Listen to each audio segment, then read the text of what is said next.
Two সুড়ঙ্গ কিংবা তুফান প্রতিটি সিনেমাতেই নায়কদের নতুন রূপে হাজির করে চমক দেখিয়েছেন পরিচালক রায়হান রাফি। এবার সেই তালিকায় যুক্ত হচ্ছে তার নতুন সিনেমা আন্ধার।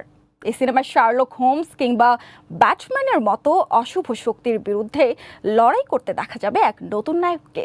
আর গোয়েন্দা দেলোয়ার নামের এই ক্লাসিক হিরোইক চরিত্রে অভিনয় করেছেন জনপ্রিয় চিত্রনায়ক সিয়াম আহমেদ।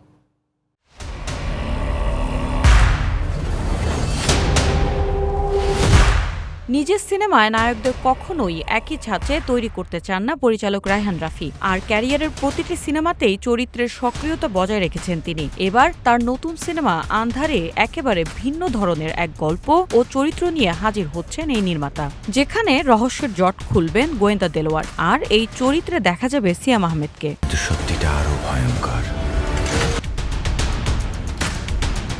সামাজিক যোগাযোগ মাধ্যমে দেয়া এক স্ট্যাটাসে রাফি জানিয়েছেন, আন্ধারের নায়ক প্রচলিত কোনো প্রতিশোধ পরায়ণ চরিত্র নন। নিজের কোনো স্বার্থ ছাড়াই কেবল বিপদে পড়া মানুষের জন্যই অশুভ শক্তির বিরুদ্ধে লড়াই করবেন তিনি। বাংলাদেশের প্রেক্ষাপটে শার্লক হোমস কিংবা ব্যাটম্যানের মতো একাই ঝাঁপিয়ে পড়বেন গোয়েন্দা দেলোয়ার। আর এমন চরিত্রে দর্শক এবার এক ভিন্ন সিয়ামকে দেখতে পাবেন।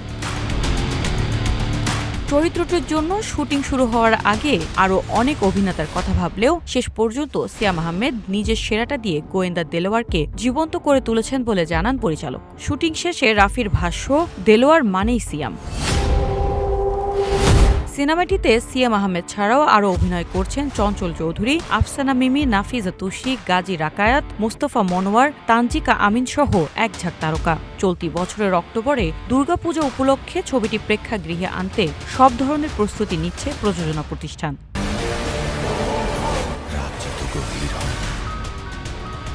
বিনোদন ডেস্ক, গ্রিন টিভি। অন্ধকারেরও একটা রাজা আছে।